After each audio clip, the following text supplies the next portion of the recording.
may I be empty and open to receive the light. May I be empty and open to receive. May I be full and open to receive the light. May I be full and open to receive. May I be empty and open to receive the light. May I be empty and open to receive. May I be full and open to receive the light. May I be full and open to receive. May I be empty and open to receive the light. May I be empty and open to receive. May I be full and open to receive the light. May I be full and open to receive. Try it with me. May I be empty. May I be empty and open to receive the light. May I be empty and open to receive. May I be full. May I be full and open to receive the light. May I be full and open to receive. May I be empty and open to receive the light. May I be empty and open to receive. May I be full and open to receive the light. May I be full and open to receive. May I be empty and open to receive the light. May I be empty and open to receive. May I be full and open to receive the light. May I be full and open to receive. May I be empty and open to receive the light. May I be empty and open to receive. May I be full and open to receive the light. May I be full and open to receive. May I be empty and open to receive the light. May I be empty and open to receive. May I be full and open to receive the light. May I be full and open to receive. May I be empty and open to receive the light. May I be empty and open to receive. May I be full and open to receive the light. May I be full and open to receive.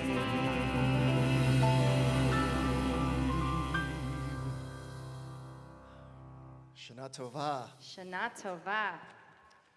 Many years ago, there was a British shoe company, and it wanted to send some salespeople to a remote area of Africa to see about market potential. And so he sent 2 salespeople, and the first one went and said, "There is no potential here whatsoever. No one wears shoes." And the second one said, "There is incredible potential here. No one wears shoes." Right? And so we are here this morning because this is the time of year where we are supposed to tap into our potential. That is why we are here. We are here to do this together. This is a team effort. Of course, I'm Rabbi Joel Nickerson. Cantor Lisa Peacock. We're also joined by Rabbi Joel Simons. So that is our team. We have a wonderful quartet. We have a band. We are going to be using the Machzor, the prayer book, that will guide you through this service, and you'll be able to either use the Hebrew or the transliteration or the translation, many ways for you to engage. But the name of the service is Koleinu.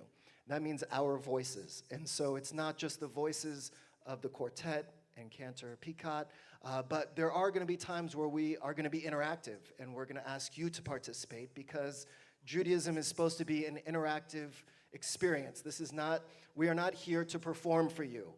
This really is an opportunity for you to start your new year, and you can't do that in a passive way. And so throughout the service, there will be opportunities for you to be brave and to share your thoughts, recognizing you can't get anything wrong. So please keep that in mind. We are very lucky to be in this space. This is a gorgeous new building that just opened a year ago. One of the great facts that I love about this space is this room, the wood veneer, comes from an African tree called the gaboon tree. Most of the trees are 100 to 130 feet tall, and the wood in this room, the veneer, is from one tree. Isn't that amazing? And so when I think about what we're trying to do here, I think this room is a perfect example of what we're trying to create this morning. And again, on Kol Nidre and Yom Kippur morning, this is about unification. This is about all of us recognizing our potential individually, but also collectively, and for you to really try and find your place with either the music or the words or the teachings that you find throughout the service, so that you can walk out of here into truly a transformative new year. So in situations like this, the new beginnings, it's the first time that we are back after 2 years. We are lucky that now our community here at Wilshire Boulevard Temple is also a blending of former university temple people as well as here at Wilshire. So there's a lot of people coming together and guests as well. So before we do Shehechianu, turn to the people near you, introduce yourself, say Shanah Tovah. You're going to be with these people for a couple hours.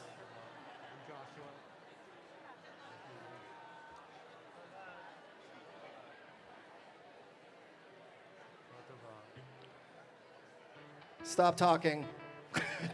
Just kidding. We'll schmooze more after and later. We're going to join together Shehechianu to really mark this moment together. Baruch atah Adonai Eloheinu melech haolam shehechianu v'kimanu v'higianu lazman hazeh. Everybody, amen.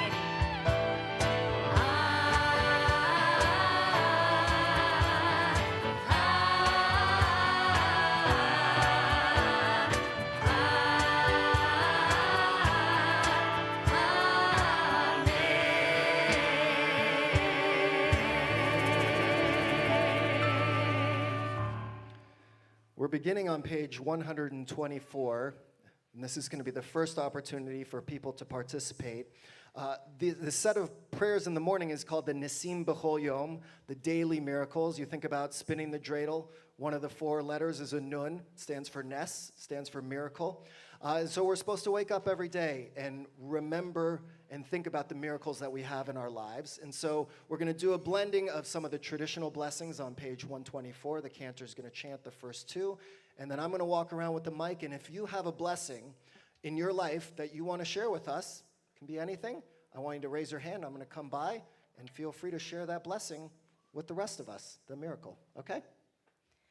Baruch atah Adonai Eloheinu melech haolam asher natan lesechvi bina levavchin ben yom v'layla.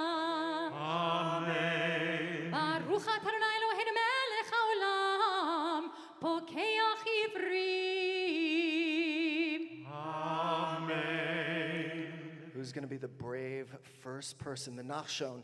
Okay, stand on up, say your name, share with us. Hi, David Fishman. My sister became a grandmother. Mazel. Mazel. Mazel. Anyone else on this side? Okay, coming over there. I'm going to get my exercise this morning.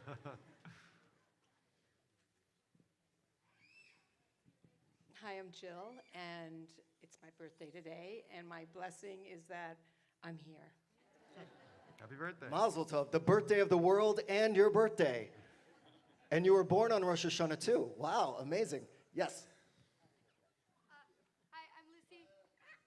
Hi, I'm Lucy, and I'm blessed to be here with a lot of my friends today. Nice. Wonderful. All right, I'm coming around this way. We'll get one more. Cantor Lisa's going to have to cut me off during today. Hi, I'm Eileen, and my mother's turning 104. Wow. Wow, congratulations. Baruch atah Adonai Eloheinu melech haolam, matir asurim. Amen. Baruch atah Adonai Eloheinu melech haolam, zokis kekfufim. Amen. All right, last chance. Anyone in this section? Oh, yes. Stand up, Aaron. Hi, my name is Aaron, and my blessing is to be here with my friends and family. One more, any? No? Oh, wait, in the back. Coming. Hi, I'm Lisa, and my daughter Lauren recently married my new son-in-law Scott. Well, mazel tov to the two of you and the whole family. Wonderful.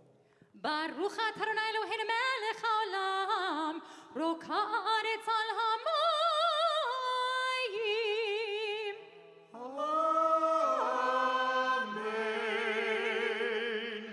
Page 150. No, I'm wrong. It's 135. Sorry. 135. You know, the reason that we have Danny as our arranger extraordinaire and music leader, and we have the quartet, and we have all these musicians, and we have the cantor, is because our tradition recognizes that there's a way we can access spirituality through creativity and through the arts. And Psalm 150 recognizes that it's not enough to just go by the book, so to speak, but that if we can tap into our own creative juices, the pieces of ourselves that allow us to express ourselves not just in the written word, then we can access a piece of spirituality that we can't otherwise. And so we join together Psalm 150. Hallelujah, hallelujah, hallelujah, hallelujah, hallelujah, hallelujah.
We rise for the Baruch Hu, page 142.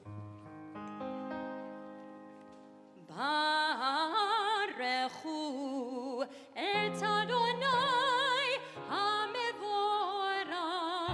Baruch Adonai hamevorach. Le'olam va'ed.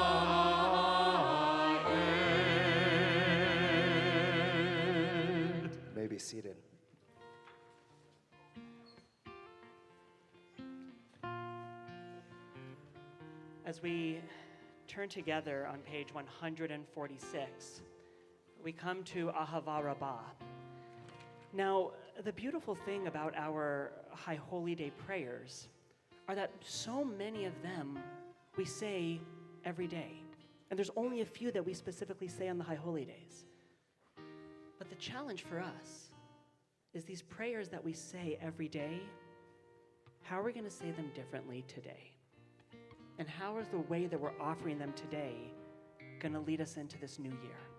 So Ahava Rabbah on page 146 talks about God's love for us through the giving us of Torah. And as we know, Torah is not just the words that are in the scrolls in this ark. Torah is teaching. So think about in this past year and think about in this coming year. Who has shown you love through their teaching? A spouse, a friend, a teacher. We all have a Torah inside, and we all have a Torah to share.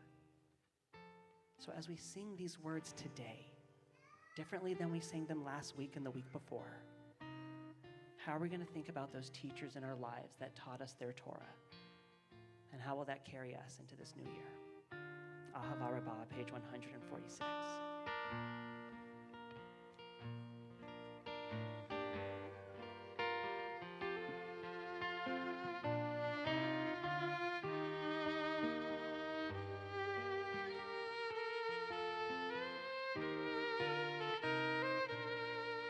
Ahava Rabbah, Ahavtanu, Adonai, Eloheinu, Chemla Gedola, Vitera, Chamalta Aleinu. Ahava Rabbah, Ahavtanu, Adonai, Eloheinu, Chemla Gedola, Vitera, Chamalta Aleinu.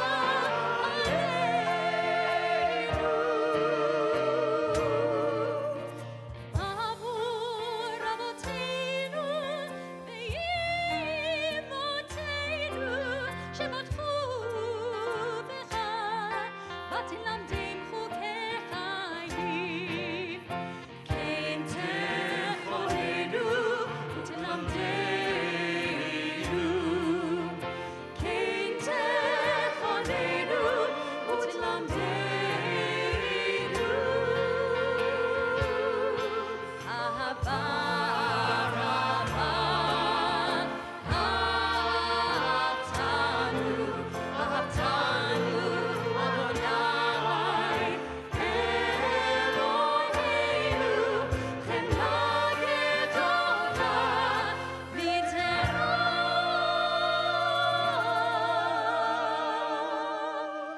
Chamalta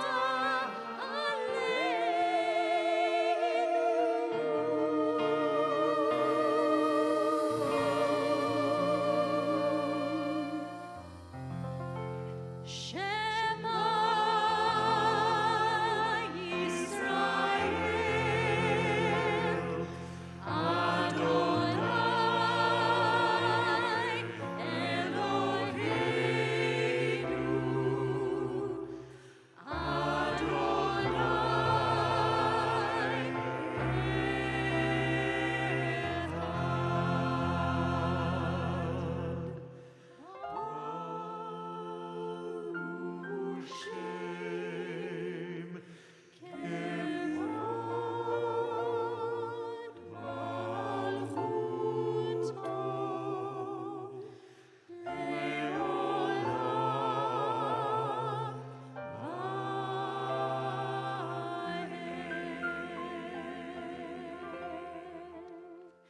We join together in the chanting of the Ve'ahavta on page 152.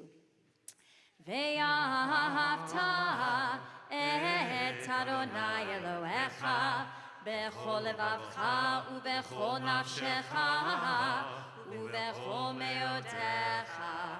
והיו הדברים האלה אשר אנוכי מצווך היום על לבביך, ושיננתם לבניך, ודיברת בם, בשבתך בביתך, ובלכתך בדרך, ובשוכבך ובקומך, וקשרתם לאות על ידיך, והיו לטוטפות בין עיניך, וכתבתם על מזוזות ביתך ובישעריך, למען תזכרו ועשיתם את כל מצוותיי, והייתם קדושים לאלוהיכם. אני אדוני אלוהיכם, אשר הוצאתי אתכם מארץ מצרים, להיות לכם לאלוהים. אני אדוני אלוהיכם. Rabbi Nickerson began our service by talking a little bit about miracles. And when we look at Micha Mocha on page 164, we are brought back to that moment in time, well before that time of Hanukkah, where one of the greatest miracles of our people's tradition took place, where we were fleeing that slavery in Egypt, and God parted the sea for us, and we walked through to our redemption, and really life began anew for us. But the Midrash, Jewish stories, ask, did everyone see that miracle? Think about that. Danger behind them, the sea in front of them, carrying what they had to grab with them in those few precious moments. Could they recognize that miracle? So as we sing Micha Mocha today, and as we look back to this past year and look ahead to this year to come, think about those moments that miracles surrounded us, but we ignored them, or we were rushing, or we were simply too focused on something else to recognize the miracle. The sun rising in the morning, the sun setting in the evening, those precious moments that we just look at as commonplace. God and our tradition ask us to look at those as the true miracles of life. Let us enter this new year opening our eyes to those miracles. So let's sing together on page 164.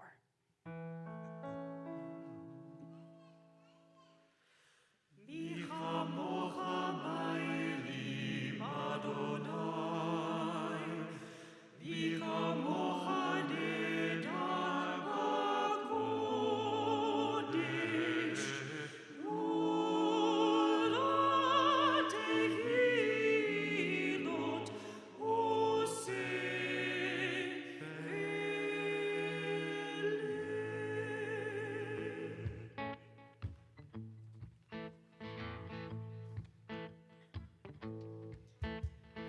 Micha Mocha Ba'elim Adonai, Micha Mocha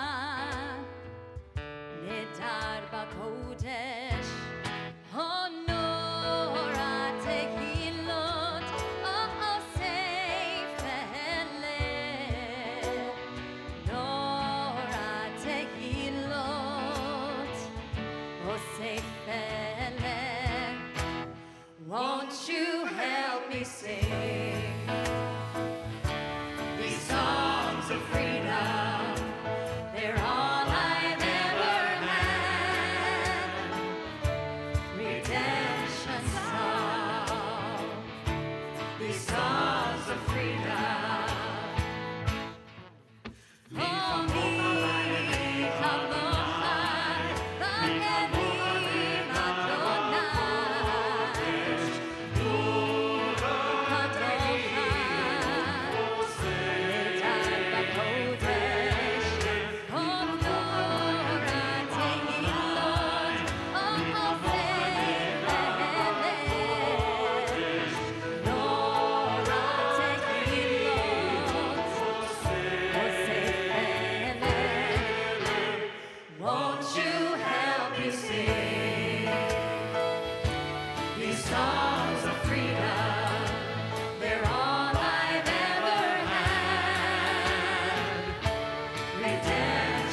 In just a moment on page 166, we're going to rise for our Amida in just a moment. Now, the Amida is different on the High Holy Days because at the bottom of page 168, we have this insert where it asks from last night until the very end of our services on Yom Kippur, it asks us to do all we can so that God will write us for good in the book of life. It says this word, v'chotvenu, to write us. And then, on the very last service on Yom Kippur, we change that word from write to seal. Now we know prayer is a metaphor. I don't believe there's a book in heaven, but what I do believe is that this is the moment, these 10 days from last night to the very end of Yom Kippur, where our hearts are open and our minds are open and we are open to writing a new chapter in this coming year. A chapter that's a little better than last year. So as we rise on page 166, think about that book of life. Think about that chapter that you're going to write in this coming year and how it's going to be for good. Let's rise together, page 166.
Avotenu v'imotenu,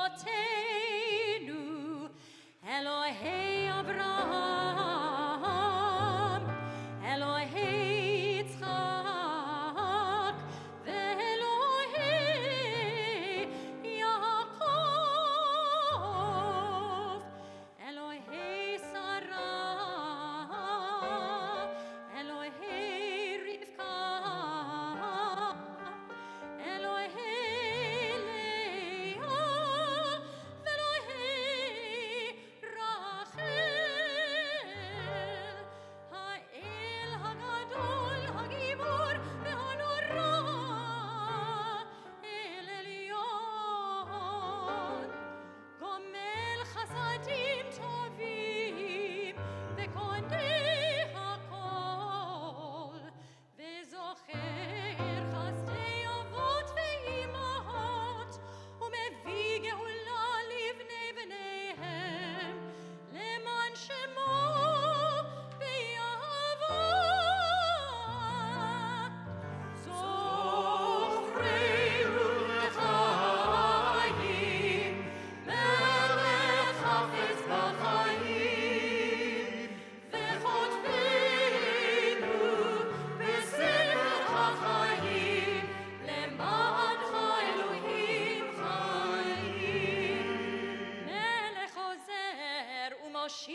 גזרת שרה.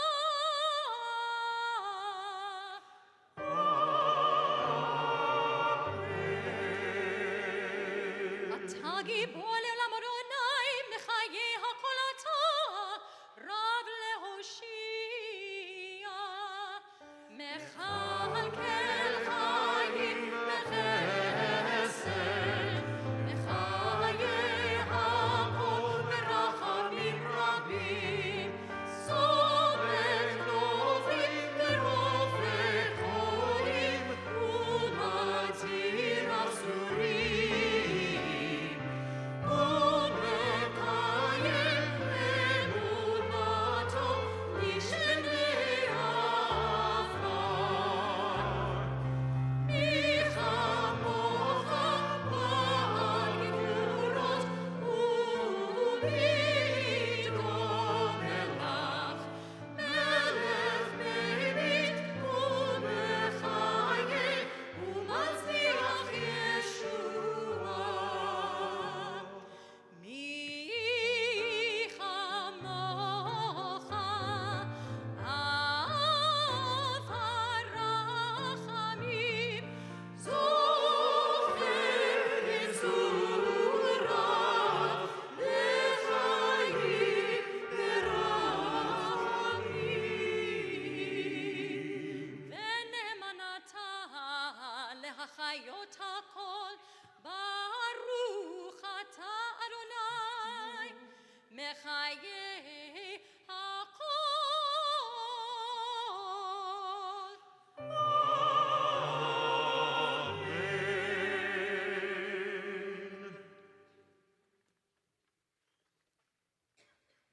May be seated.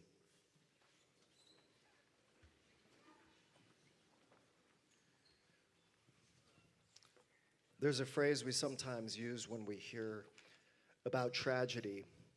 We usually say something like, I can't imagine what they went through, or sometimes we even say to someone who's gone through a tragedy, I can't imagine what you've gone through. I've had to think about that. I try not to say it too much to people because I don't think it actually comforts someone who's going through tragedy to say, I can't imagine what you're going through. But I have had to deal with tragedies over the course of this year, not personally, but people in our community. There was someone my age who died suddenly of a heart attack while he was at a family gathering. There was a 2-year-old that drowned in a pool. There was someone who, from the time the cancer was diagnosed until the time this person died, it was a matter of months. I mean, on a national level, we think about the shootings. There's tragedy happening all the time. And this next prayer, Unatana Tokef, says, no, this is not the time where you get to say, I can't imagine. This is the time of year where we are forced to imagine. Unatana Tokef forces us to think about all the terrible, horrible things that could happen to us in the coming year. It's awful. And it lists those things out. But I don't think it's here to tell us, yes, you as people are meant to suffer. It's actually, I think, is supposed to be an instigator. And it's an instigator of empathy. Because it's when we're thinking about all of these things that we don't ever want to imagine, when we're forced to think about them, that we actually have to tap into the sense of empathy. And we're supposed to recognize that, you know what? I may be able to do something. Maybe there is something I can do. Because a lot of times we feel helpless. And God, there's this image of God in the Unatana Tokef as a shepherd. And if you think about a shepherd, Moses was a shepherd. A shepherd is someone who guides those sheep who are in fear and guides them to greener pastures. And so when we offer Unatana Tokef this morning, I want you to think about not just imagining all the terrible things, but what is going to be your role when, unfortunately, most likely, at some point during this year, many of us will be confronted by tragedy. It may not be in our own lives, but I know that there are people in this room who have gone through significant tragedies in their life. And you know who you are.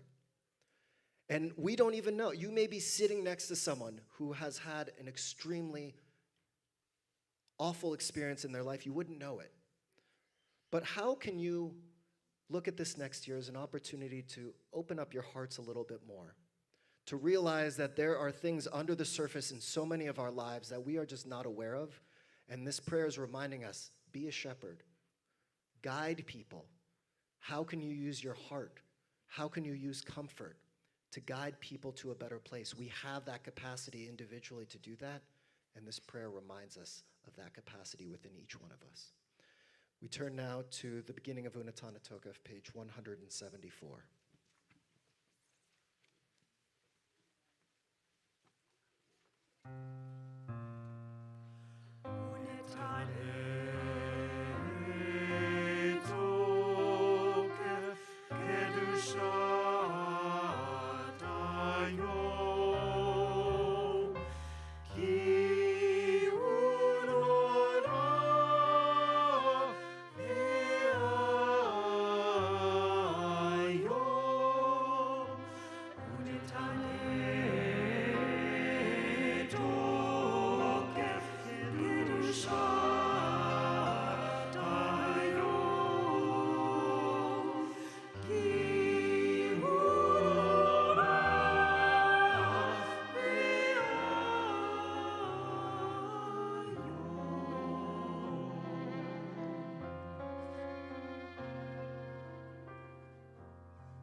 Unatana Tokef, Kedushat Hayom, Ki hu nora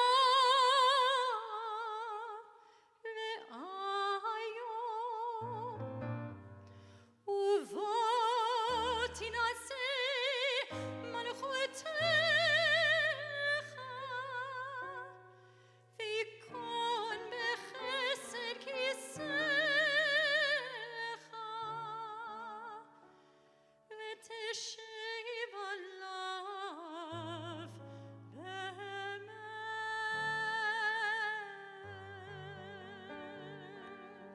Let us proclaim the power of this day, a day whose holiness awakens deepest awe and inspires highest praise for your dominion. For your throne is a throne of love, your reign is a reign of truth. Emet ki ata hu dayan u'mochiach ve'yodei avayed ve'chotem ve'sofer u'moneh ve'tizkor kol hanishkachot ותפתח את ספר הזיכרונות ותפתח את ספר הזיכרונות ומאליו יקרא וחותם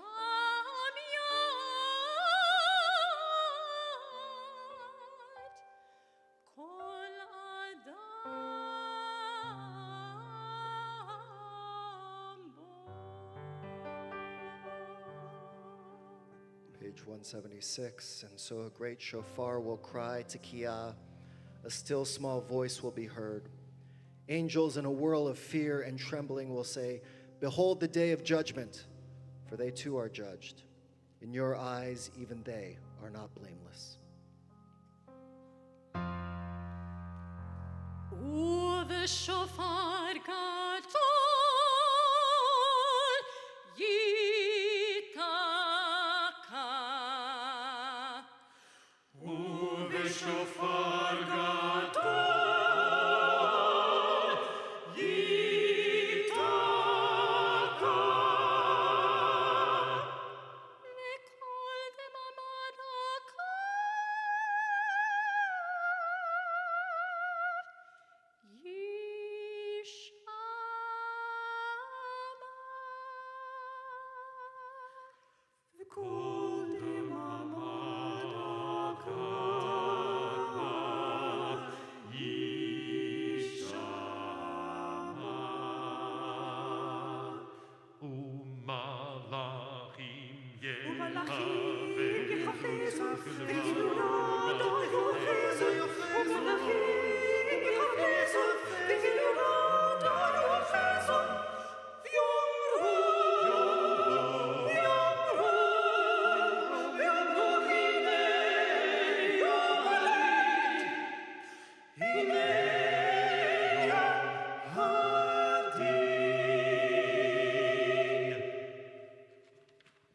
On Rosh Hashanah, this is written.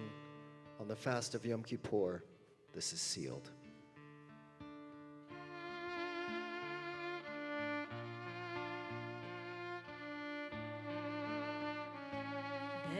Rosh Hashanah yikatevun uvyom som kippur yechatemun berosh Hashanah yikatevun uvyom som kippur yechatemun.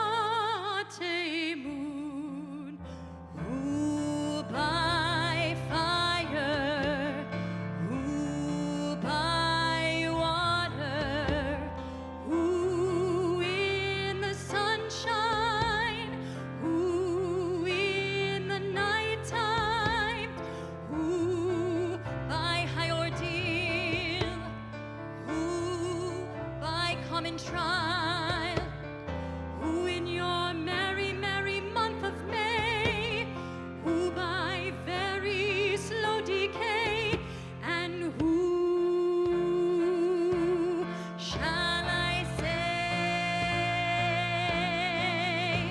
is calling Berosh Hashanah yikatevun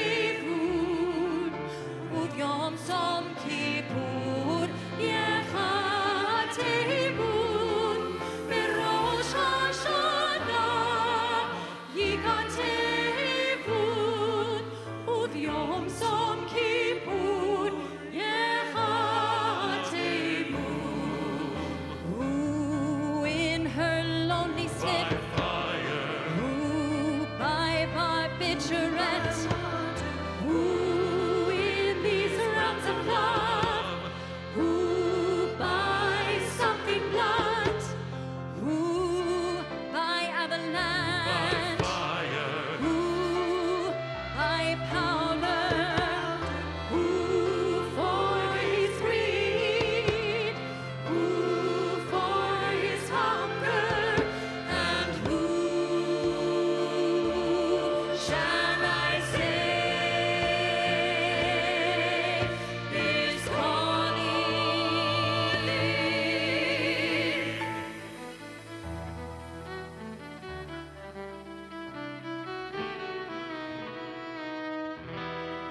Rosh Hashanah yikatevun uvyom som kippur yechatemun berosh Hashanah yikatevun uvyom som kippur yechatemun.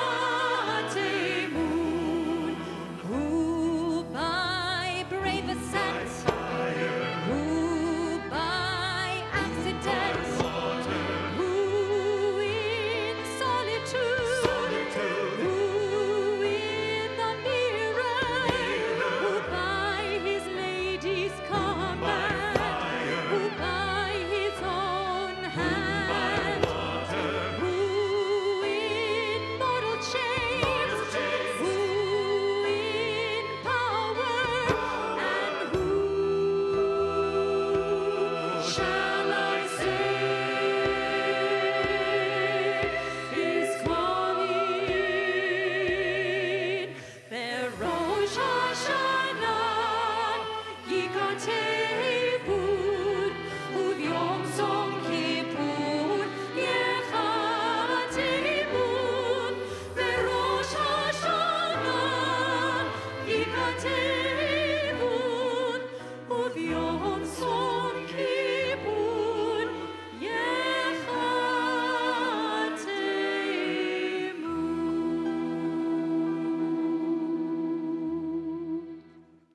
Page 180. But through return to the right path, through prayer and righteous giving, we can transcend the harshness of the decree.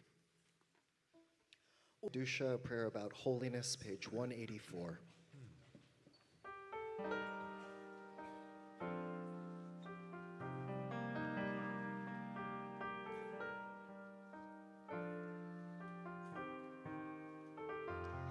נקדש את שמך בעולם, כשם שמקדישים אותו בשמי מרום, ככתוב על יד נביאך, וקרא זה אל זה ואמר, קדוש, קדוש, קדוש, אדוני צבאות, מלוא כל הארץ כבודו.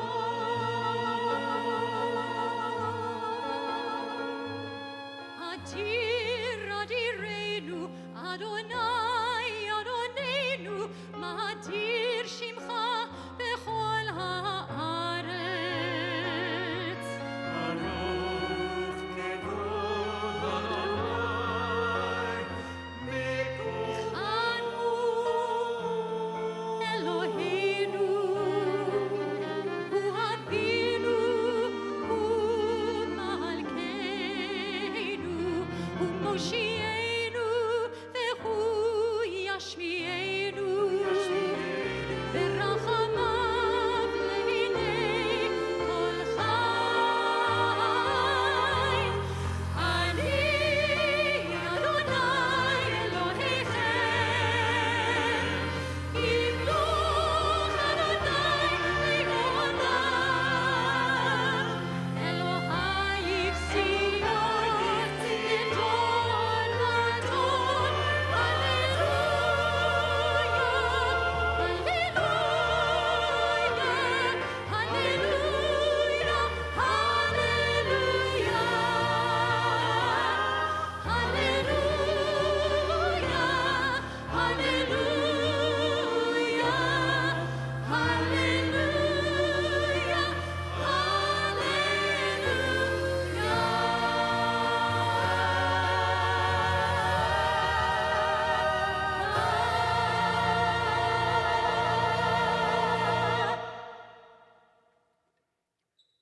Take a moment and offer your own silent prayer.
If you've completed your prayers, you may be seated.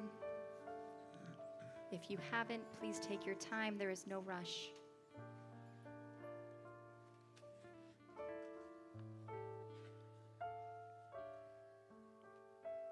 At the end of our Amida, we always offer a personal prayer. This is a piece of music that's based upon the priestly benediction, the Birkat Kohanim. And so I offer this prayer to our kahal, to our congregation.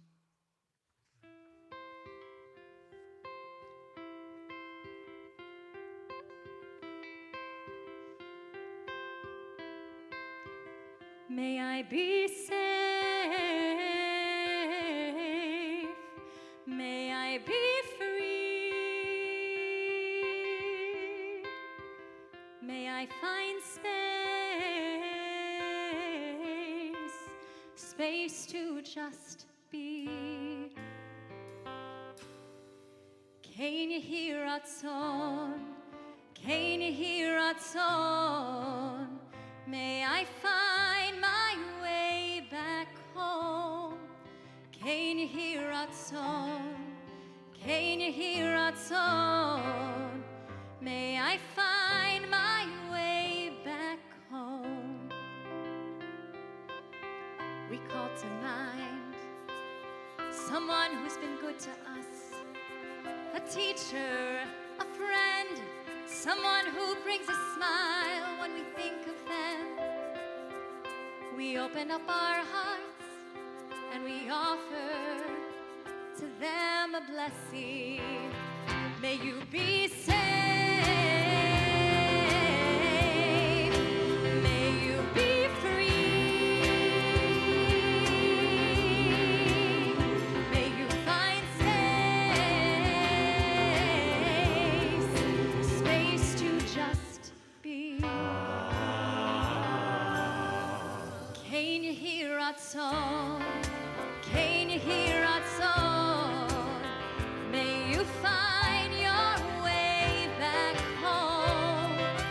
Kein yehi ratzon, kein yehi ratzon, may you find your way back home. We call to mind someone who's been difficult to us, someone who's a challenge, someone who we don't understand. We open up our hearts and we offer to them a blessing. May you be saved. May you be free. May you find space to just be. Kein yehi ratzon, kein yehi ratzon, may you find your way back home. Kein yehi ratzon, kein yehi ratzon, may you find your way back home. We call to mind all the good in this community and all the love that we can share with one another each and every day. We open up our hearts and we offer ourselves a blessing. May we be saved. May we be free. May we find space to just be. Kein yehi ratzon, kein yehi ratzon, may we find our way back home. Kein yehi ratzon, kein yehi ratzon, may we find our way back home.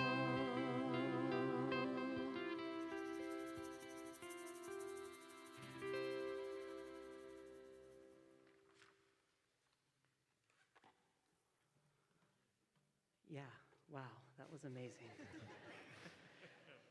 We began our service with a Shehechianu, and we're not going to offer another one, but I do want to offer a pause, because we have our order of service and you have your prayer book, and sometimes we just go without taking a moment to recognize how blessed and how privileged and how special it is to be here together and to sing together and to be inspired together. So I just want us to take a moment, look around. More friends have gathered, and it's Rosh Hashanah.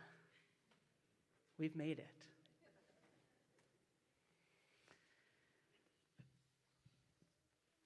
We're inspired to pray every day.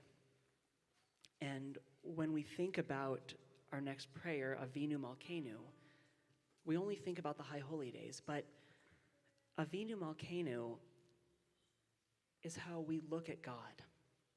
You have that first word, Avinu, my parent, how we connect to God as a parent. And then we have Malkeinu, God as sovereign, God as this great being. And we are inspired to pray multiple times a day. And when I pray multiple times a day, I pray connecting to God in different ways. When I wake up in the morning and I'm about ready to start the day and enter the world, for me, that is God as Malkeinu. God, I am your servant. What do you want from me? How can I better this world? How can I serve you?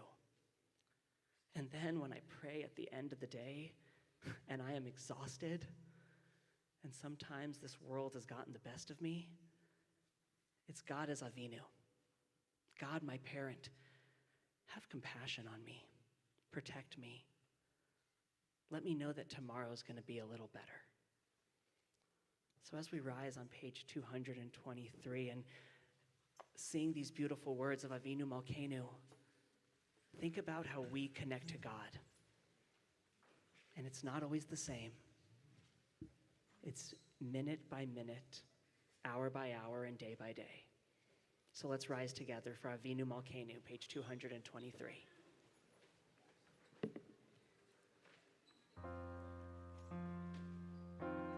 Avinu Malkeinu, Shema Koleinu. Avinu Malkeinu, Chatanu lefanecha. Avinu Malkeinu, Chamol aleinu, ve'alol aleinu, ve'tal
228.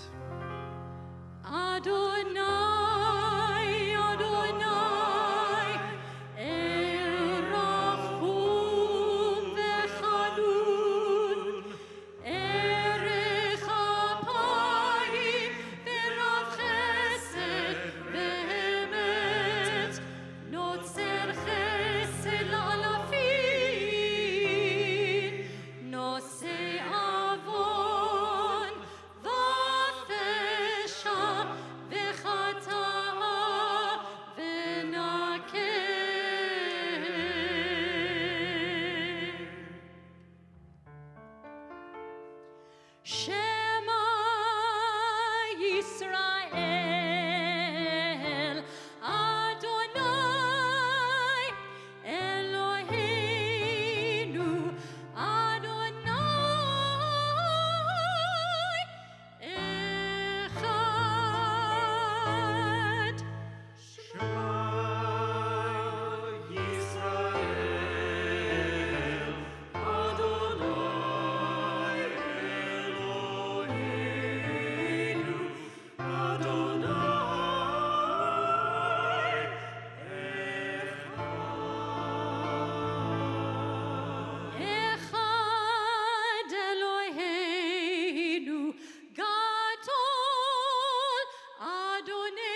may be seated.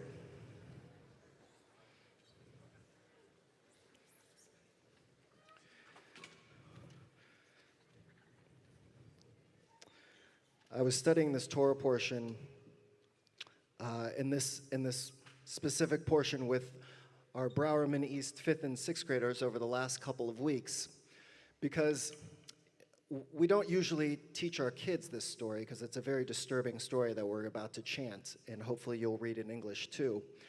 One of the things that I always have trouble with the Akedah, the binding of Isaac, is I'm torn about who is the hero of this story. Of all the stories in the entire Torah, this is the one that our tradition decided to focus on Rosh Hashanah. So who is the hero? Is it Abraham? Because he has faith in God, and when God calls out and says, go sacrifice your son, he doesn't question it. Is it Isaac for being willing to sacrifice himself, or just to at least listen to his parent, which I would love my children to do every once in a while? They do. Is it Sarah, who's not even actually in the story, but maybe she's a silent hero for staying out of it? Is it the angel? Is it God, God's self? Because God actually in the end stops Abraham from sacrificing his son. Or maybe none of those people are the heroes. Maybe none of them. Abraham doesn't question God at all, even though in the same Torah portion, earlier we read the story of Sodom and Gomorrah, where when God says, I'm going to destroy these two towns, and Abraham doesn't know those people, Abraham questions God, negotiates with God. But here he doesn't question God. And Isaac, what does it mean to just go through life and just do what everyone tells you to do, like a slave? That doesn't seem heroic. And Sarah, if she knew that her husband and her son were going off, why didn't she try and stop them? Or God, for why would God even put them in this position in the first place? Well, the rabbis actually think that maybe the real hero comes at the very end of the story. Does anyone remember? What's the last character we learn about in the story? Does anyone know? The ram. The ram. The rabbis are very creative. One of the things they do in Pirkei Avot is they talk about there are 10 things that were actually created before the creation of the world. And one of the things they say that was created before the creation of the world was the ram from this story.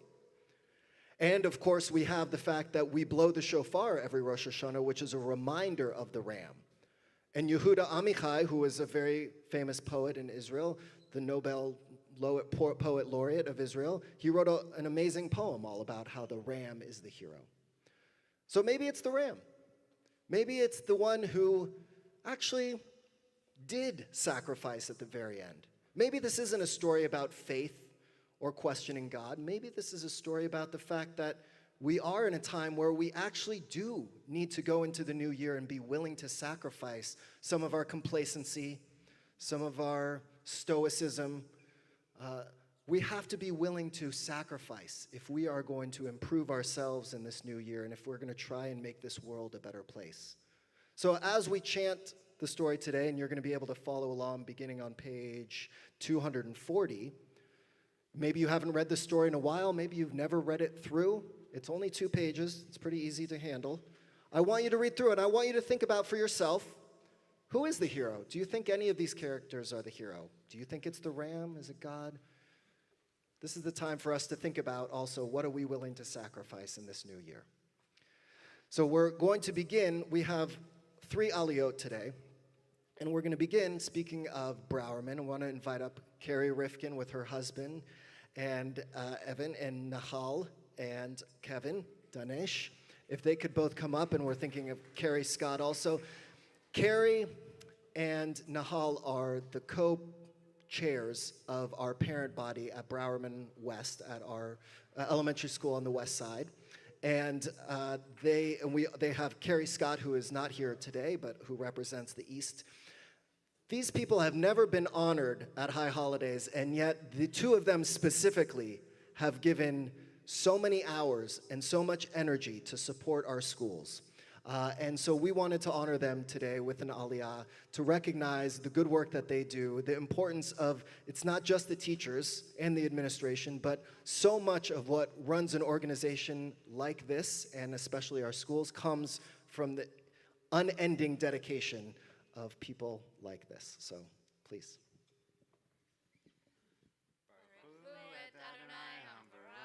Baruch Adonai Hambarach Le'olam Va'ed. Baruch Adonai Hambarach Le'olam Va'ed. Baruch Atah Adonai Eloheinu Melech HaOlam Asher Bahar Banu Mikol Hamim V'natan Lanu Et Torato. Baruch Atah Adonai Noten HaTorah. Amen. Vayehi achad hadvarim ha'ele v'ha'Elohim nisa et Avraham. Vayomer elav Avraham vayomer hineni vayomer kachna et pinchad yachircha asher ahavta et Yitzchak velech lecha el eretz hamoria vehalehu sham leola al achad heharim asher omar elecha vayashkem Avraham baboker vayachavosh et chamoro vayikach et shnei ne'arav ito ve'et Yitzchak beno vayivaka atzei ola vayakom vayelech el hamakom asher amar lo ha'Elohim.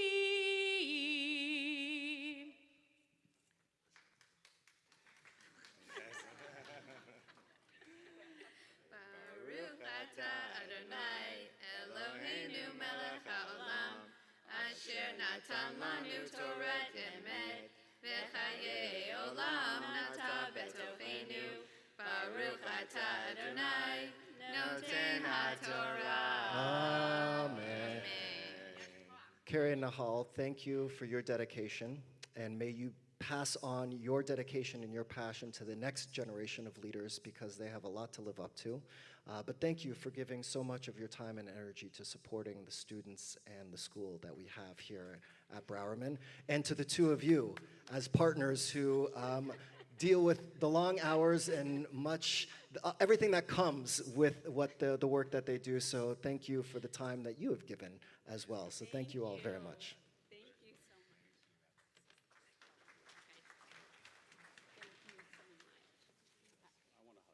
Thank you so much. For our next aliyah, I want to call up Kathy Gordon and Rabbi Ashley Burns-Chaffetz. Not only do we have elementary schools, but we have religious school, which I went to, my mom is here. She knows about my religious school experience and the calls that she got from the rabbi. It's amazing that I ended up here, given some of the stories. Kathy and Rabbi Ashley deal with children like me all the time and have figured out a way in a time where after children with their busy schedules then go to religious school either on a Sunday or on a Wednesday on top of everything else, and they have figured out a way in this new generation of religious school to make it engaging, enticing, exciting for our children, and that is a miracle.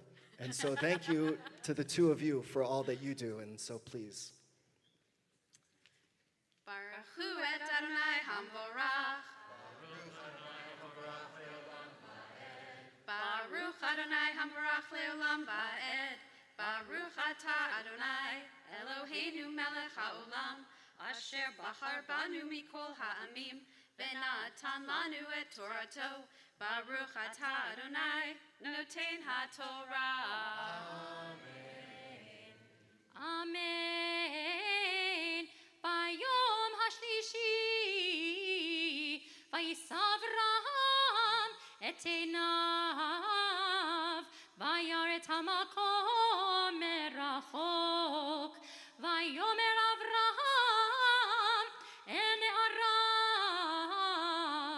שבו לכם פה עם החמור, ואני והנער נלכה עד כה, ונשתחווה ונשובה עליכם. ויקח אברהם את עצי העולה, וישם על יצחק בנו, ויקח בידו את האש ואת המאכלת, וילכו שניהם יחדיו.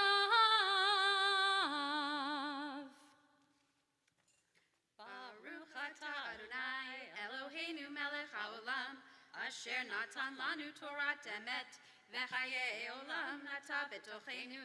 Baruch atah Adonai noten haTorah. Amen. Thank you both for all that you do. Chazak, chazak, v'nit chazak. May you have strength.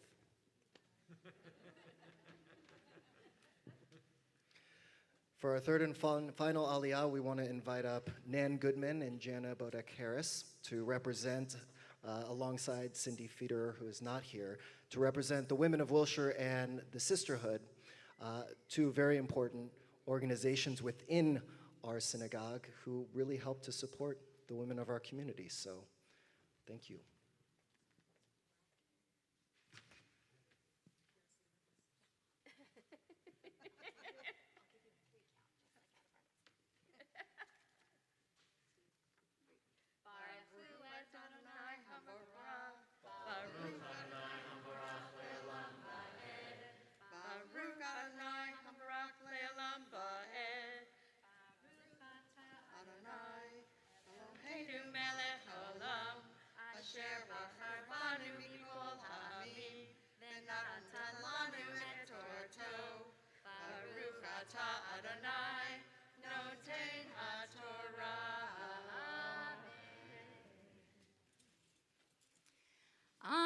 Amen. Vayomer Yitzchak el Avraham aviv, vayomer aviv, vayomer hineni veni, vayomer hine ha'esh ve'ha'etzim ve'aye haseh le'olam. Vayomer Avraham Elohim yir'eh lo haseh le'olam beni, ve'yilchu shnehem yachdav, vayavohu el hamakom asher amar lo ha'elohim, vayiven sham Avraham et hamizbeach, vaya'aroch et ha'etzim, vayakod et Yitzchak beno, vayasem oto al hamizbeach mimal la'etzim.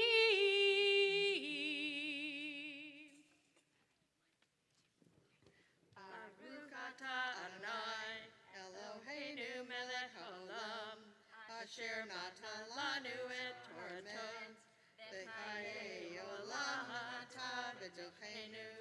Baruch atah Adonai noten haTorah.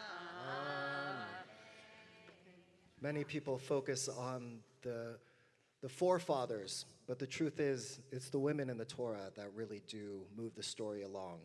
And so thank you for all you do to support the women of this community, providing opportunities for them to engage, and if only we can do the same for the men of this community, you inspire us to try and create that as well. So Mazal Tov to the two of you, and thank you for everything you do.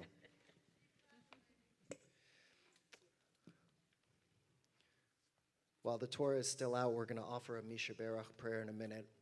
Some of our prayers during the holidays are very elaborate and long, but there are some that it only takes a few words to really get the message across. This version of Misha Berach is only 5 words, El na refana la.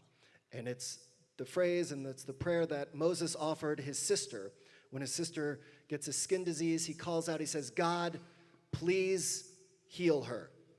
And besides the word El, which means God, all of the rest of the words, El, Na, Refa, Na, La, end with this Ah, as though each one is a cry.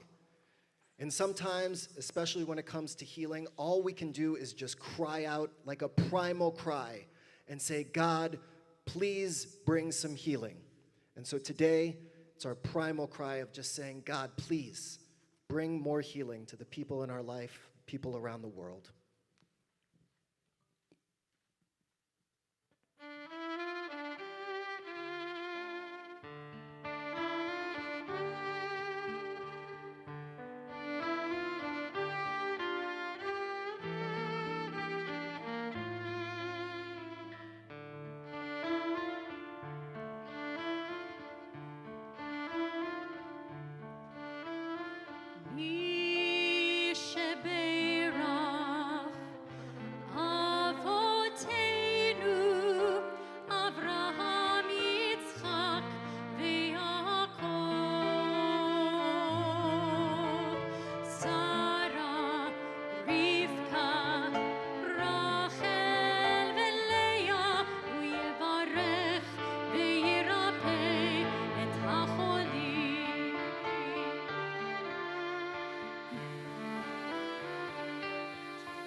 If you're thinking of anyone and you want to share names of anyone who is in need of healing, if you could stand up. Joel, can you take the mic and go to the other side? David Berman. Karen Grandin. Caleb Moses. Allison Luck. Michael Bailey. David Bernstein.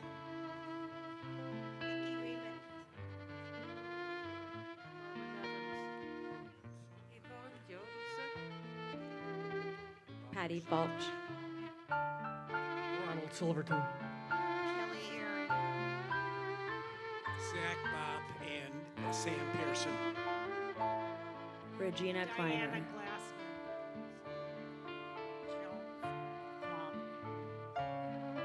Phil Bob. Ron Weiss. Cindy Markova. Sharon Gertz. Sharon Brown, Rachel Anderson. Joan Diane Studna. Carl Samrock. Bob and Rita Resnick. Dariush Danish. Robin Ackerman. Haleh Farhan. Robin Malamed. All the Jewish people in Russia that were essentially, their lives were Bash taken. Sabuhi, Moshgan Farati. Cindy Lederer. Marvin Stark.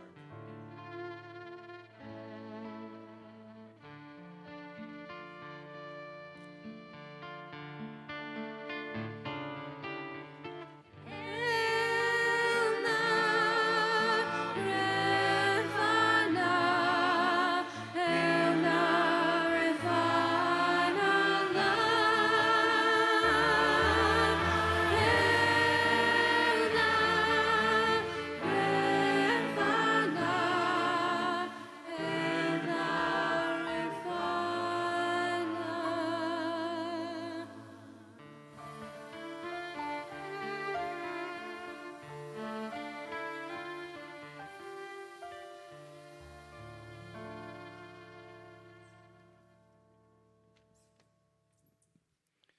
Thank you to Sadie Bernstein.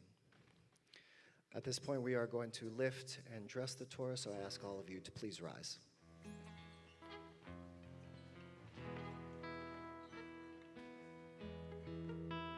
וזאת התורה אשר שם משה לפני בני ישראל על פי אדוני ביד משה.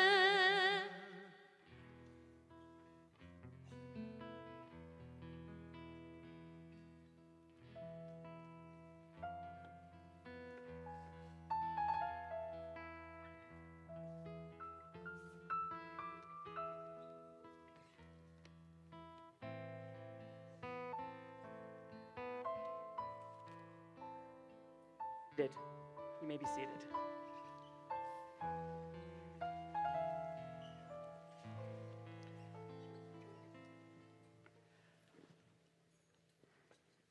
In just a moment, we're going to read our Haftarah, and we're going to invite up Cami Gordon and Robin Chorna to help do the prayers and read the words. But before we do, let's take a moment and talk about this powerful Haftarah on page 250, 251, and 252.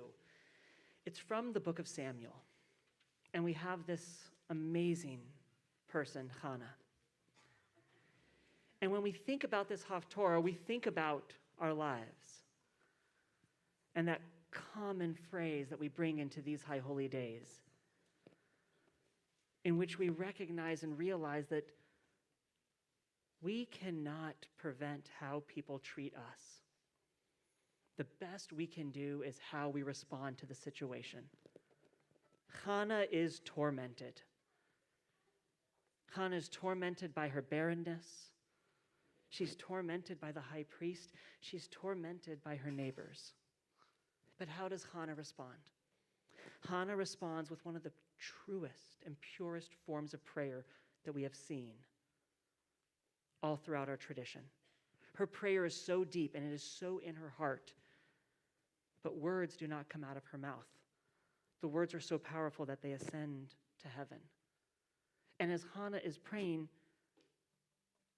those that walk by her think that there is something wrong with her because they've never seen such prayer. They've never seen such beauty. They thought something must have been wrong. For most of us, when we are tormented, that initial instinct is to fight back or to run away. Hannah closes her eyes and opens her heart, and the words begin to flow. What a lesson for this coming year. What true prayer can sound like. By the way, that sounds awesome, by the way. I love that. Children should be here. But what true prayer can sound like, and what true prayer can look like, and how we respond to adversity, and how we respond to our tormentors. We close our eyes, and we open our hearts, and beauty will flow. So let's turn to page 250. Let's invite up Robin and Cami to offer the blessing and to offer the reading for our Haftarah.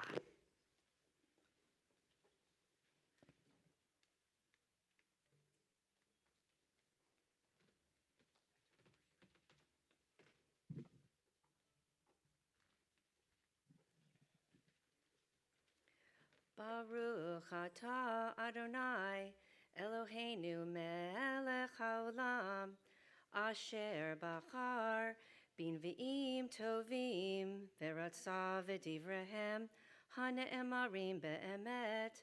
Baruch atah Adonai habocher b'Torah uv'Moshe avdo uv'Yisrael amo Uvinviei ha'emet v'tzedek.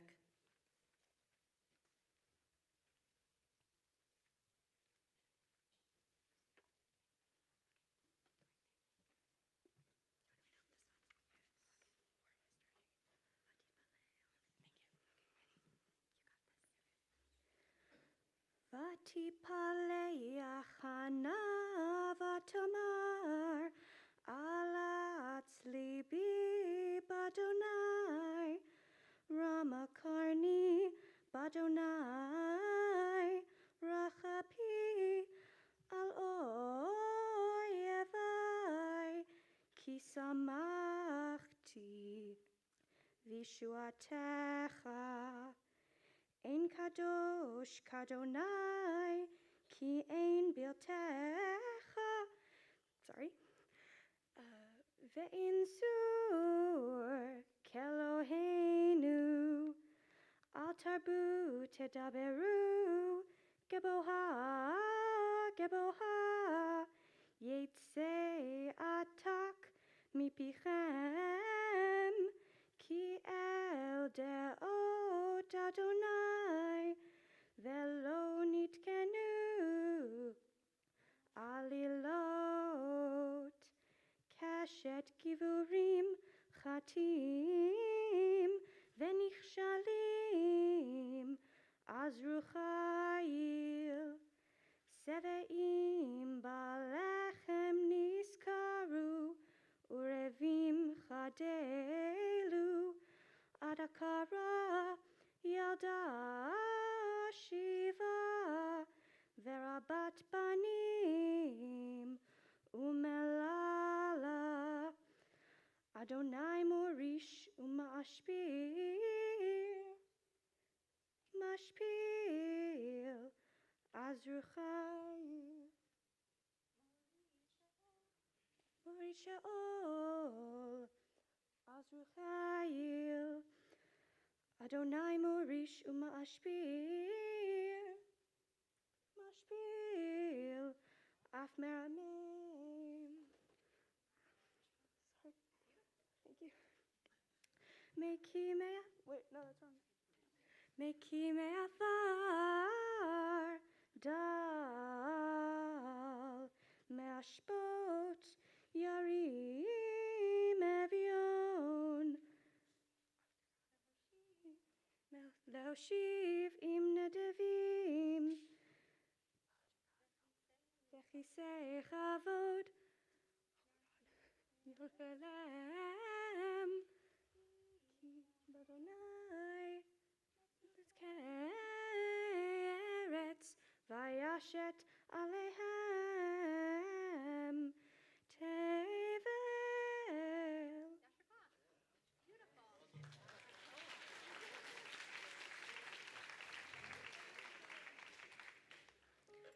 Baruch atah Adonai Eloheinu melech haolam tzur kol haolamim tzadik bechol hadorot ha'el ha'ne'eman ha'omer ve'oseh ha'medaber umkayem shekol devarav emet v'tzedek al ha'torah ve'al ha'avodah ve'al ha'nevi'im ve'al yom hazikaron hazeh Shenatata lanu Adonai Eloheinu lehavot uletiv aret al hakol Adonai Eloheinu anachnu modim lach umevorachim otach yiparach shimcha befi kol chai tamid leolam va'ed udvarcham emet v'kayom la'ad Baruch atah Adonai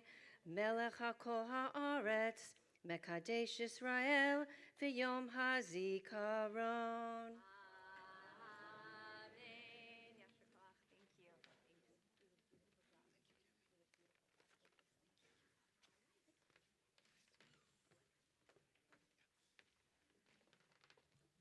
Thank you so very much for that wonderful Haftarah. We now rise together as a community as we place the Torah back into the ark.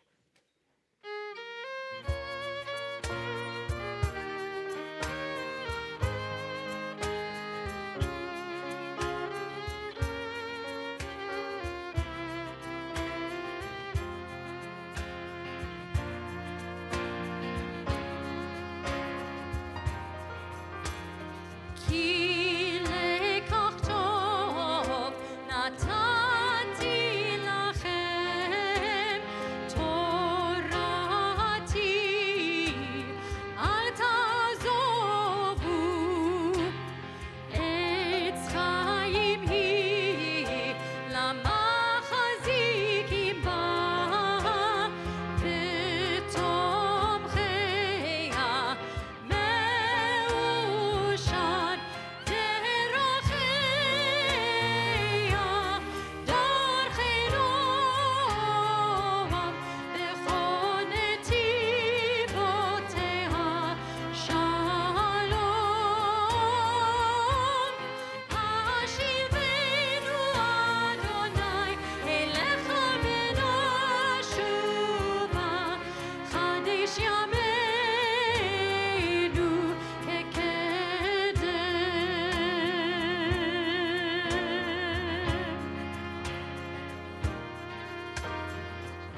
may be seated.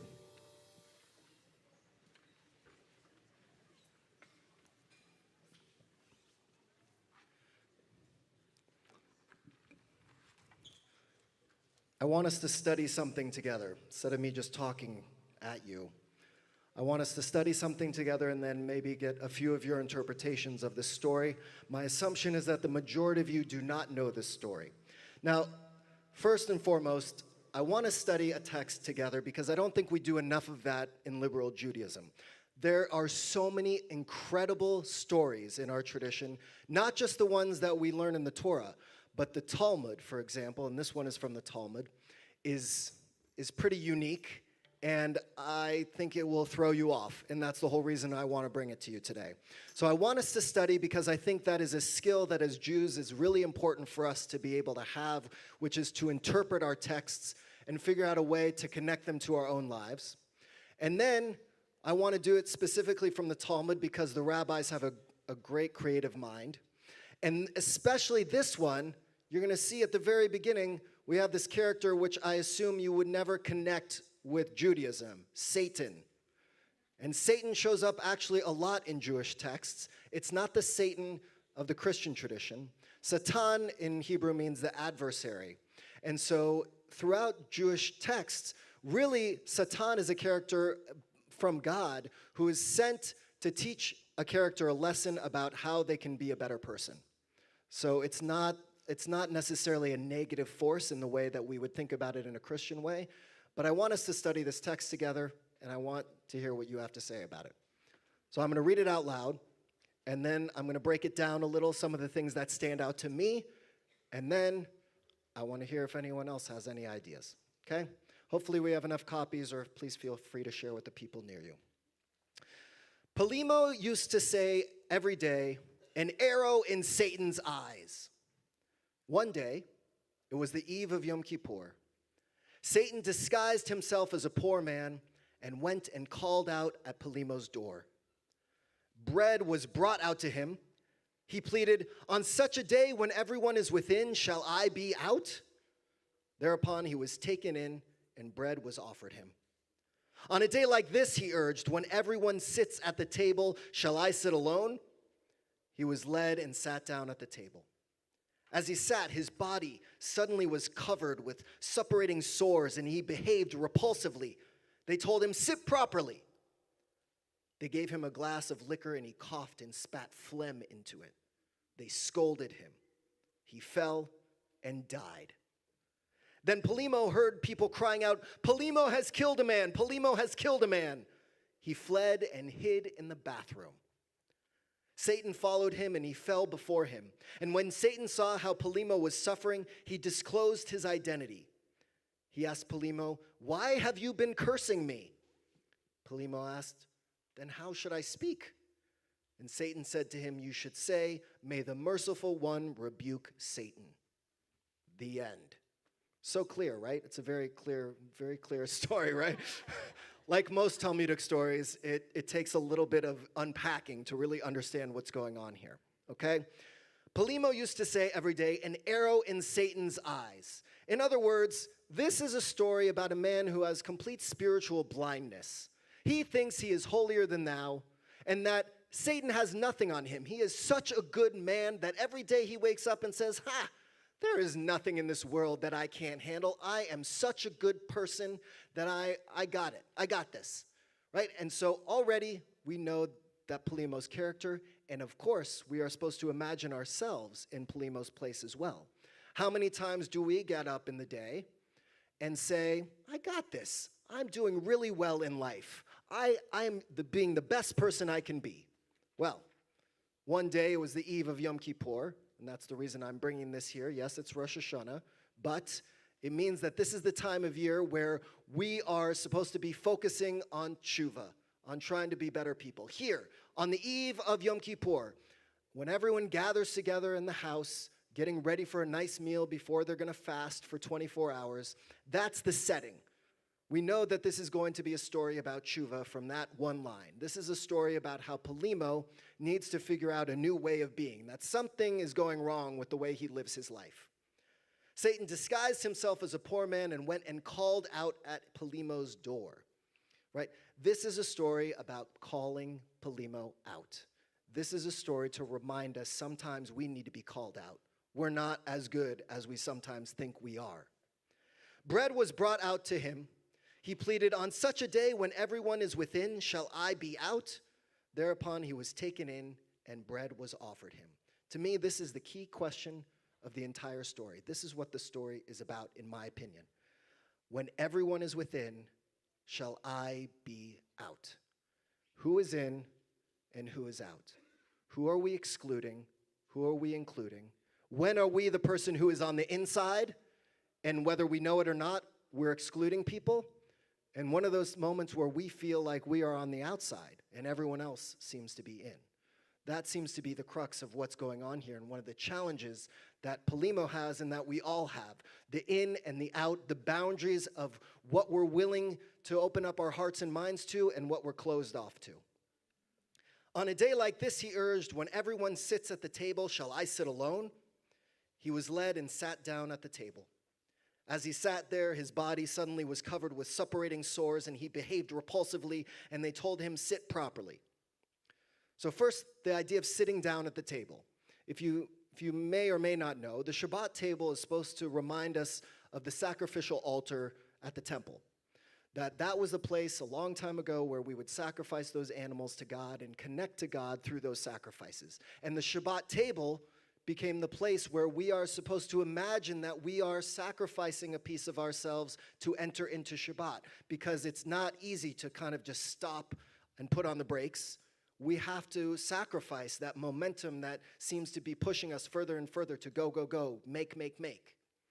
So the table is the setting in which we are supposed to recognize that there are sacrifices that are supposed to take place at the table. And here they tell him, sit properly. Don't make a mess. Don't rock the boat. How many times where we are confronted by people or ideas and we just say, I just don't want to deal with that. Just sit properly. Don't rock the boat. Don't cause problems. It's much easier. Let's just ignore it, put on the blinders, and not deal with it.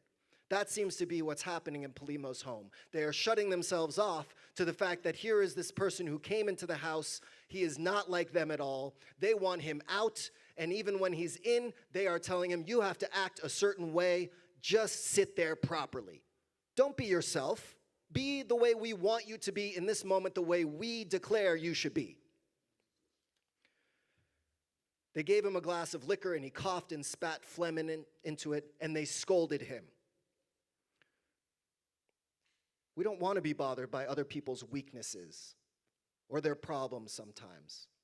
We don't want to deal with that. It goes back to what we were talking about with the Unatana Tokef. You don't want to imagine what someone else is dealing with. So here, they even go so far as to scold him. And even though he is in pain, they're saying, don't do that in front of us. I don't want to see your pain. And right now, I feel like we are living in a world where we don't want to be seeing other people's pain because we can barely deal with our own pain, let's be honest. And so to be confronted by other people's pains, I can't deal with that. Don't do that for me. Don't give me your stuff. Keep your stuff to yourself. I can't deal with my own stuff, let alone yours. That seems to be what's happening right here in the story. And he fell and died. And then Polimo heard people crying out, Polimo has killed a man. Polimo has killed a man. And where does Polimo go? He fled and hid in the bathroom.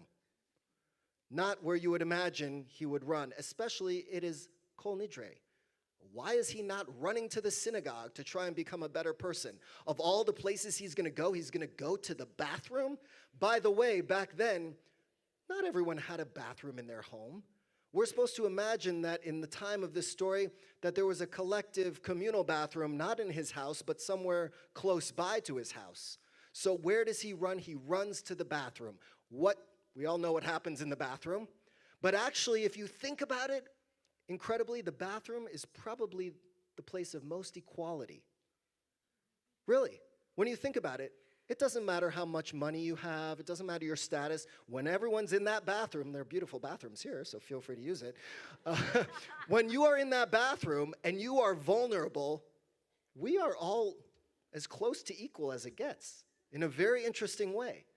And so all the places, Polemo goes to the place where, yes, it is filthy, it is disgusting, and at the same time, it is in that place of filth and disgustingness, that place that we don't want to be, that actually we can find something of equality.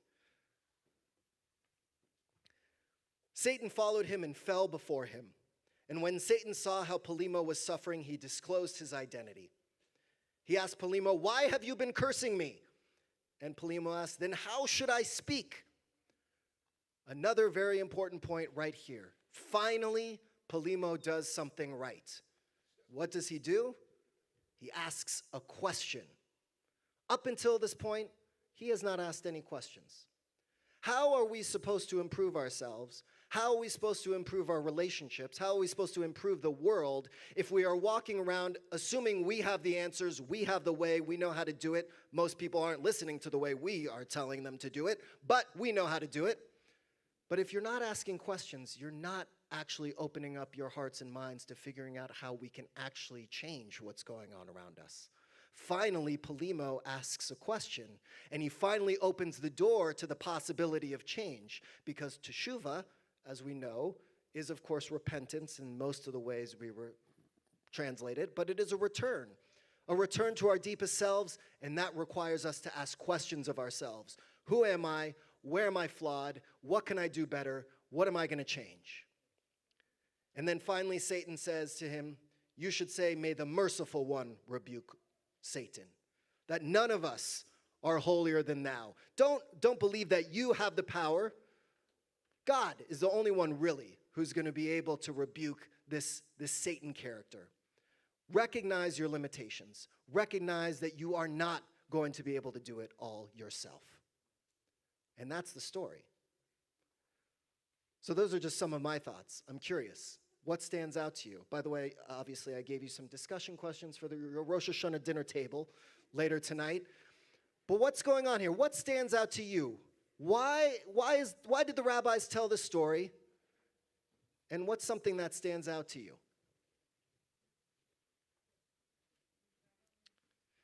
Well, hold on. We need to mic you up. Please stand up, share your name. Yeah. Satan, no. Oh, it's Alan Kay, not the insurance guy. Anyway, this reminds me of Fiddler on the Roof. Alms for the poor, alms for the poor. And he looks in the cup and he says, 1 kopeck? He says, last week you gave me 2 kopecks. He says, business wasn't so good. So since business wasn't so good, I should suffer. That's right. It sounds like it comes right out of A Fiddler on the Roof. Well, it basically says that they're asking people to bring themselves up and beyond the situation, okay, depending on what you do. If you're in the healing arts and there's plenty of patients that come into hospitals that nobody even wants to touch. Police don't even want to pick up the homeless because they foul up the cop cars. They are afraid of disease. So they're basically saying to society, you can't ignore it. You better learn to deal with it and get it fixed. Thank you very much. Yeah, Vivi.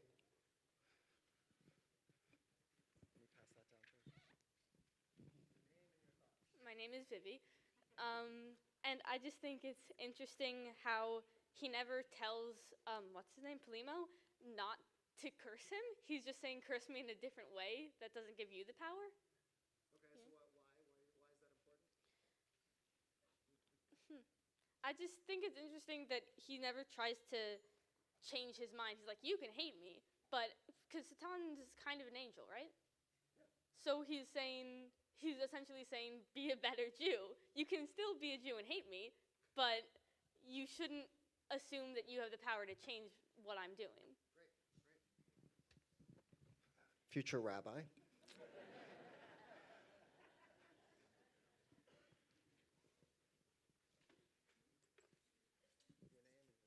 Michael. So Judaism tells us that it's very important what we say. And this starts off with a story of someone who says every day, that he wants something to happen to someone else without thinking. And that's what triggers this whole process from the very beginning. Because when he's been confronted with the Satan coming, they don't do it happily, but they do the right thing. They do offer him food. They do bring him in. But the point is that it's very important what we say and how we think each day, and not to take those things for granted, and that our words have an impact, and they have an effect on the world itself, and that we need to really think about that on a daily basis in terms of what we want to happen to others and what we have a right to afflict others with. And I think that Satan's response, which is to say, this is not really appropriate for you to be saying what should happen to me, that it is up to a higher force, is I think an important lesson as we hit Yom Kippur.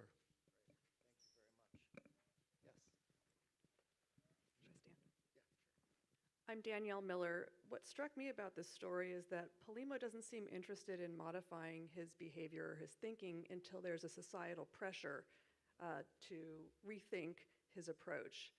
And although sometimes that societal pressure can be for the negative, here it's for the positive, and it occurs to me that the community in which he exists helps improve him individually and helps improve the collective.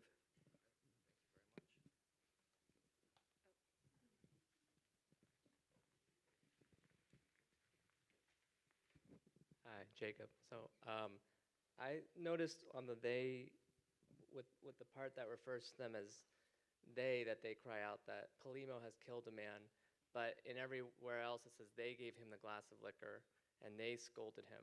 So while the community is telling him how to be better, they're also focusing on Polimo and not themselves as a collective.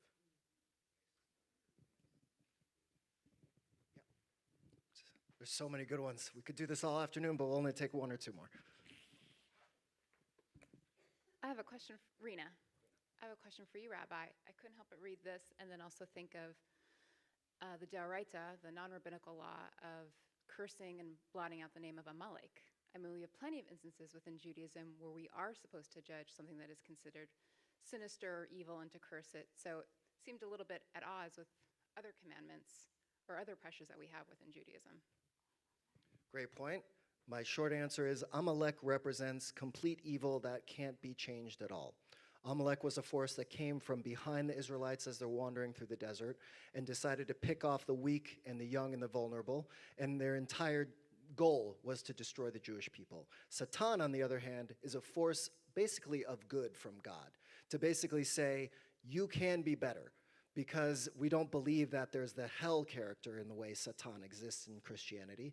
So this is really just a reminder that this is a force to tell us, look, it's not about blotting out Satan, it's not about blotting out Satan, it's really about how can we improve ourselves. Different than Amalek. Last one. I'm Jaden. I noticed that it said that he fell and died, but then everybody as a society began saying that Polimo killed somebody, and it struck me because while technically it was a fake death, it was a theatrical death, the society as a whole then decided to blame the person who had let Satan into his house and given him food and wine because he did treat Satan badly. They took it as he was the one killing him instead of how he died on his own accord. It was just kind of interesting on how they phrased it. Right, they put the blame on Polimo, even though up until that point, Polimo actually has nothing to do, at least in the story, with the character itself. We're going to stop there, but I want to say, not only are your interpretations wonderful, but this is the beauty of our tradition, that all of these incredible ideas, that it doesn't matter, it matters, okay, a little about what I say, but really, it matters that you have the power to be able to take these texts and interpret them for yourself. So I want you to take this text. I want you to struggle with it. And I want you to see that our tradition is saying, use this time of year to really dig in. When are you on the ins and when are you on the outs? How are you treating other people? How are you imagining yourself? And how can we return to some of the questions we should be asking ourselves in order to improve ourselves and the world around us? Shanah Tovah. Yashar Koach, that was amazing. We're now going to begin the conclusion of our service with the Shofar service leading into our mourner's Kaddish. And as we do our Shofar service, we have 3 different sets of calls. Calls that are intended to wake us up from our slumber, to remember God, to remember our deeds, to remember the goodness that we should live in this year to come. We're going to begin our Shofar service on page 202 with the Great Koleinu. And as Rabbi Nickerson just mentioned about the various elements of our tradition, there's an element in our tradition, please rise. There's an element in our tradition that with the Great Koleinu, rather than just bowing, one bows all the way down, fully prostrating oneself to the ground.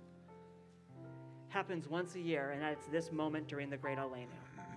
You will see Rabbi Nickerson and Cantor Peacock do this. We encourage you to do this if you are able and feel comfortable as we turn to page 202 for our Great Koleinu.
At this point, we would like to call up, we have both of them. Oh, I'm so excited. We have Mitch and Max Dorf with us, our amazing Baltikiyot, to play shofar for us. So thank you so much for being here.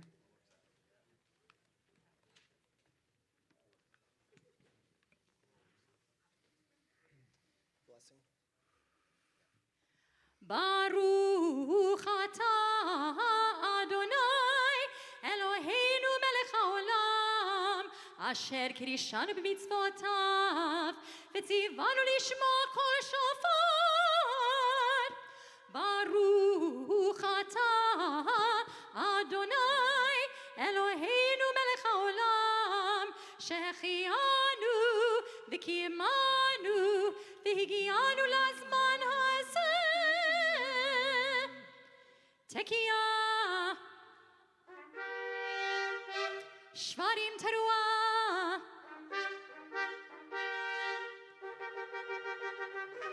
Tekiah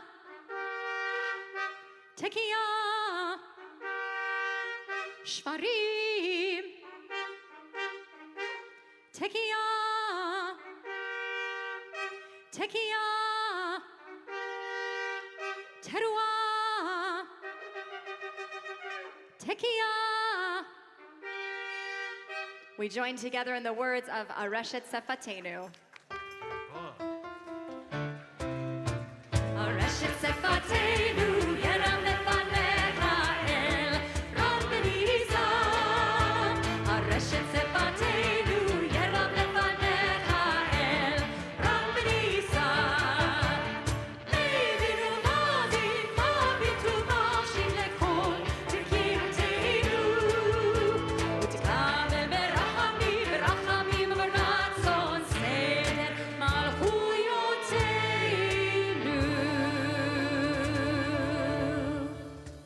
For our second set of Blas Zichronot, asking God to remember us and to remember the deeds that we have done in this past year, take a moment. Think about all from this last year that you would like to bring into this next year, and we'll think about that in this second set of blasts. כי זוכר כל הנשכחות אתה ומעולם, והנשיכך לפני כיסא כבודך. ברוך אתה אדוני, זוכר הברית.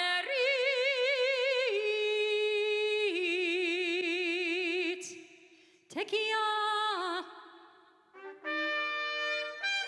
שברים תרועה,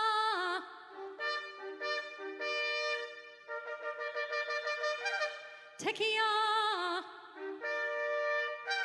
Tekiah, Shvarim, Tekiah, Tekiah, Teruah, Tekiah. We again join in a Reshet Sefatenu. Areshet Sefatenu, Yeram Lefanecha El, Ram Beniza. Areshet Sefatenu, Yeram Lefanecha El, Ram Beniza. Leivinu Mazin, Mavitu Mashim Lekol, Tekirtenu. Utikame Berachamim, Berachamim, Beratzon, Seder, Zichronotenu.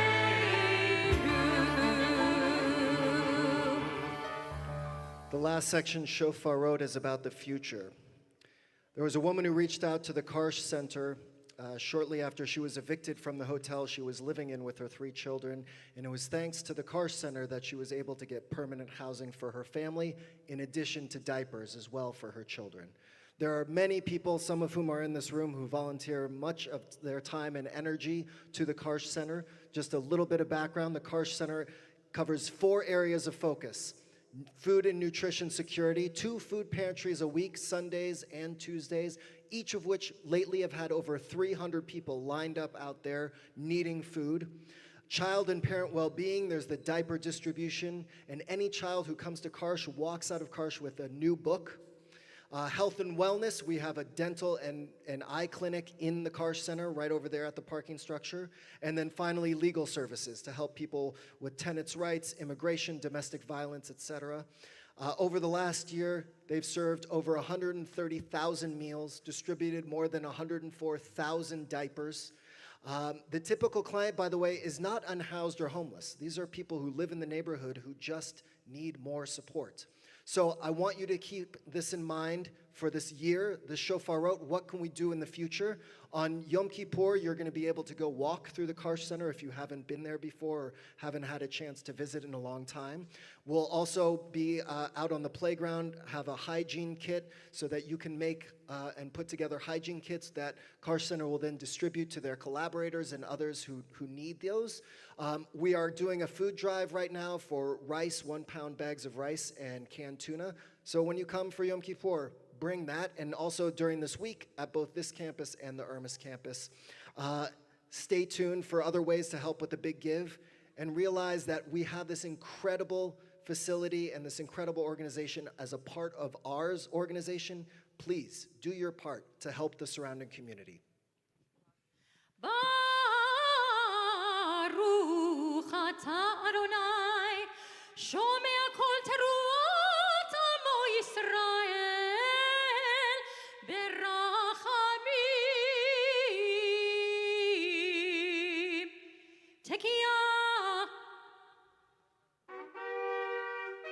Shvarim teruah. Tekiyah. Tekiyah. Shvarim. Tekiyah. Tekiyah. Teruah. Tekiyah gedolah.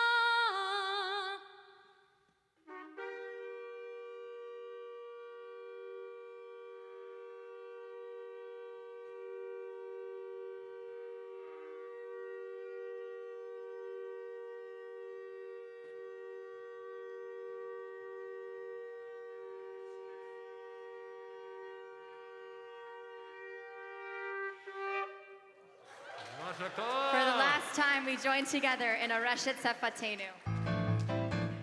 Reshet Sefatenu, Yeram lefanecha el Ram v'nisa. Reshet Sefatenu, Yeram lefanecha el Ram v'nisa. Me'vinu ma'vin ma'vitu ma'chshiv lekol tekiyatenu. U'tiktamel berachamim berachamim v'ratzon seder shofrotenu.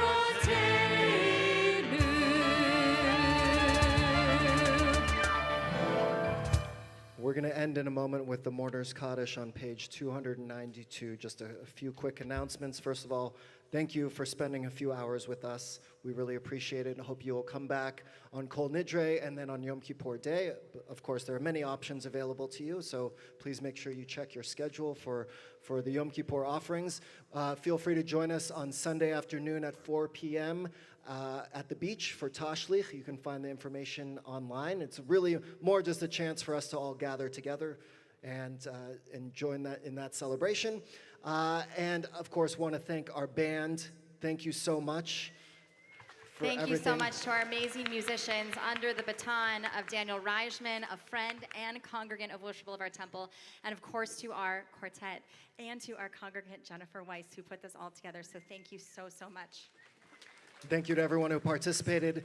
To my good friend Joel, it's a dream of ours to be able to lead services together. We were in rabbinical school together, so there's nothing better than to be up here together. And so thank you all for joining us. We're going to conclude Mourner's Kaddish.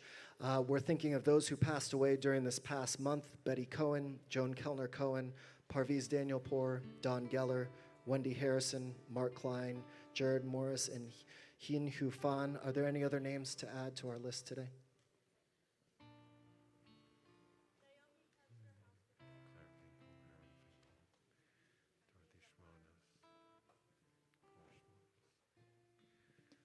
We join together. Yikaral v'ikara shemei rabba. Be'alma divrachu te ve'amlich malchute. B'chayechon u'vyomechon u'v'chay d'chol Beit Yisrael. Ba'galau v'zman kariv v'imru. Amen. Yehei shmei rabba mevarach le'alam olmei almaya. Yitbarach v'yishtabach v'yitpa'ar v'yitramam v'yitnaseh. V'yitadar v'yitaleh v'yitalal shmei d'kudesha b'richu. Le'ela u'le'ela mikol birchata v'shirata. Tushbechata v'nechamata. Da'amiran be'alma v'imru. Amen. Yehei shlama rabba min shemaya. V'chaim aleinu ve'al kol Yisrael v'imru. Amen. Osei shalom b'mromav. Hu ya'aseh shalom. Aleinu ve'al kol Yisrael v'imru. Arms around each other, please.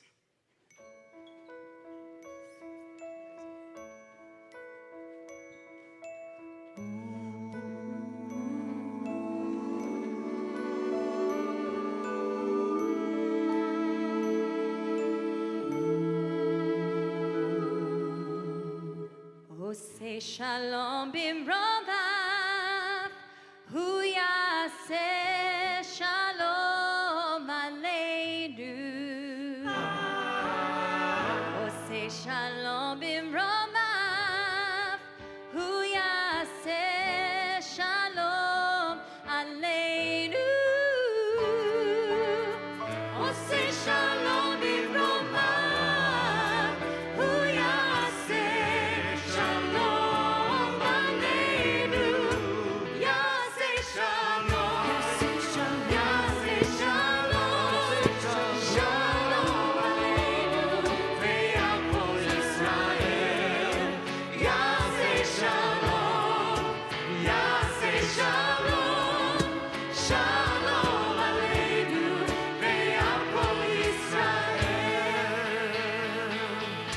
עושה שלום במרומיו, הוא יעשה שלום עלינו. עושה שלום במרומיו, הוא יעשה שלום עלינו. עושה שלום במרומיו, הוא יעשה שלום עלינו.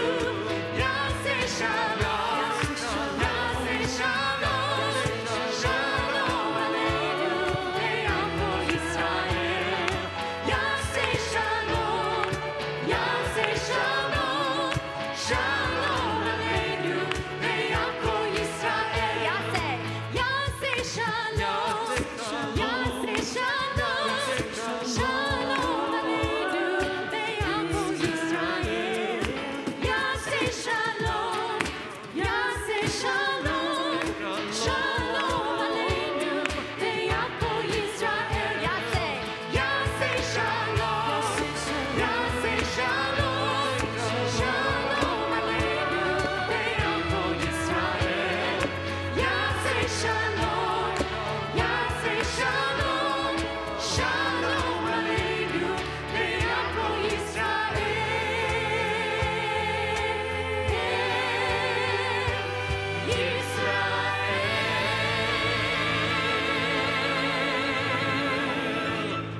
Shanah Shana Tovah, Tovah, everyone. everyone.